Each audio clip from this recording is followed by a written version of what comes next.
Hello and welcome, friends, to another episode of An Unboxing and a Beer.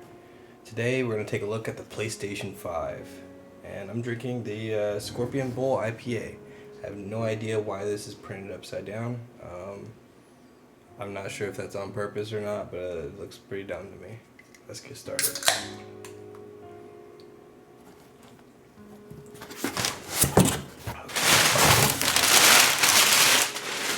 Humongous box, first of all.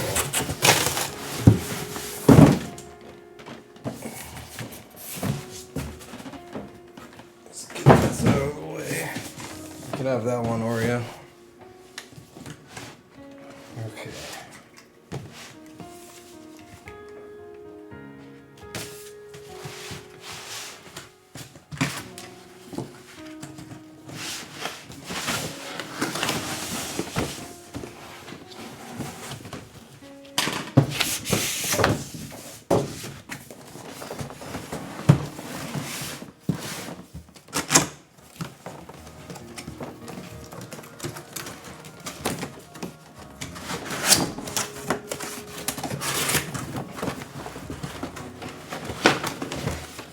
Oh, everything is kind of spilled out.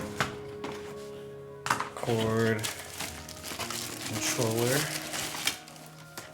Let's take a look at this.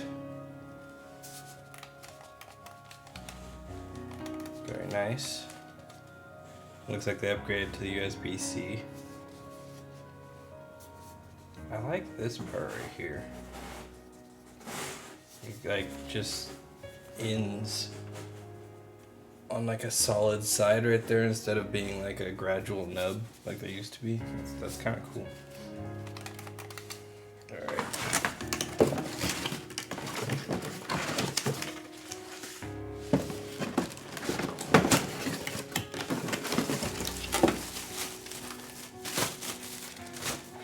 What is this? Is this a stand? Looks like a stand. HDMI cord.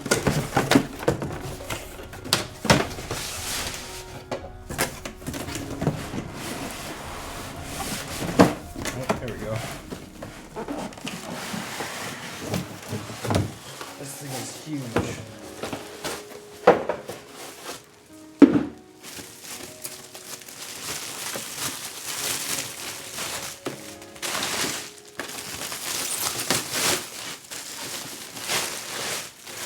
One solid console, that's for sure.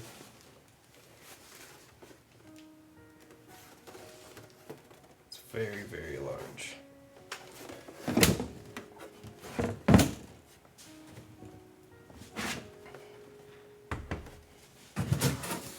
Here. Let me turn off my Series X and we'll put them side by side.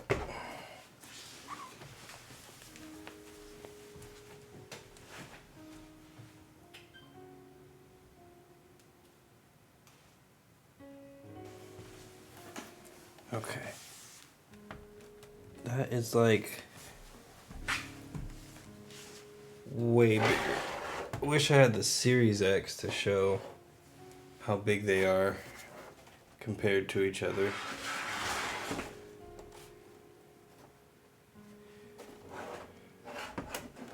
That is crazy. I do, however, like the design though. I think it looks really cool. I'm glad that they didn't just go with a generic, just like, hey, this is just a piece of plastic. And from what I can tell, these panels on the sides are detachable. Not really sure how to do it, and I'm not going to try right now because I just got this thing. But in the future, they'll probably sell different ones so you can customize them.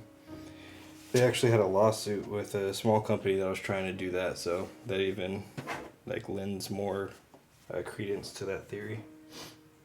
But yeah, let's get this thing hooked up and then we'll take a look at it. So after getting the PlayStation 5 plugged in, it's a pretty simple setup. All you have to do is turn it on, plug in your controller, pick your language, connect to the internet, adjust the screen size, and finally sign in through the PlayStation app. There's a QR code that pops in. You look at it with your phone's camera. Once that happens, it signs you in. Then it asks you if you want to transfer data from your PlayStation 4. That's as simple as turning on your PlayStation when it asks you to, making sure that they're both on the same internet network, and then after that, wait for the prompt to turn it back off. It might take a few hours to transfer all the data from your PlayStation 4 to your PlayStation 5, but it's sure worth the wait. After that, you get to mess around with PlayStation's brand new interface, which I think is a great step up from the one from the PlayStation 4. It's a lot more smooth, a lot less waiting and loading time like the PlayStation 4 had, and it has a lot of neat features. For example, with PlayStation 5 games, you can choose what settings you want right off the bat, such as if you want subtitles, what difficulty you want, and the different settings for camera, like inversion for first person and third person respectively. Overall, I think the PlayStation 5 is a great successor to the PlayStation 4, and they improved on all the things that I had problems with. I think the biggest selling point for the PlayStation 5 would have to be the DualSense controller. The controller is a huge step up from the last one. I had a lot of problems with the PlayStation 4 controller. It felt too small. The joysticks, the grip that was on them came off often. I went through like 3 controllers in the 3 years that I had it. The D-pad I didn't really enjoy too much. The triggers felt too small and restrictive, I guess the words would be. The DualSense controller just gets rid of all of these problems. It has a dedicated push to talk button so you can mute yourself no matter what kind of headphones you have. The haptic feedback on the triggers is really interesting on games that utilize it. Basically, it can provide feedback to your pull, so you can pull it to a certain degree and then it will dynamically change how much pressure that it's giving back to you on your pull. It's pretty interesting. I messed around with it with Spider-Man Miles Morales, and basically when you're swinging, you push it about halfway and then it'll have some sort of resistance. From what I understand, different developers will be able to utilize this with different ways depending on the title. So I'd imagine in a first-person shooter, you'd be able to put different resistances on the triggers for different weapons, or if your weapon got jammed, it could have a different resistance, just so that you can know by the feel instead of having to look at the screen. On top of that, the vibration for the controller is awesome, like really, really awesome. One standout example of this was I was playing Spider-Man Miles Morales, and when the bus, like a big giant city bus, drove by me, and I could feel it in the controller, the vibration going from one side to the next, and not even like this whole thing is vibrating like the rumble packs do in normal controllers. It had more of a buzzing feeling, like the feedback from your phone when you press on the home button, or not button, the home button. It has that subtle vibration feeling, and it can become more and more intense depending on the situation. So it seems like there are multiple small vibration sensors in the controller itself instead of just having the 2 or 4 rumble spinners like old controllers have. It's a USB-C, which is really nice because I have plenty of those around. All around, I think that the PlayStation 5 is a great upgrade from the PlayStation 4.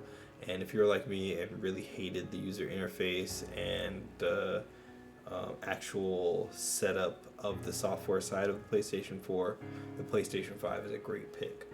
But if you're just looking for the next big thing and you already have the PlayStation 4 Pro, I don't know if I can recommend this.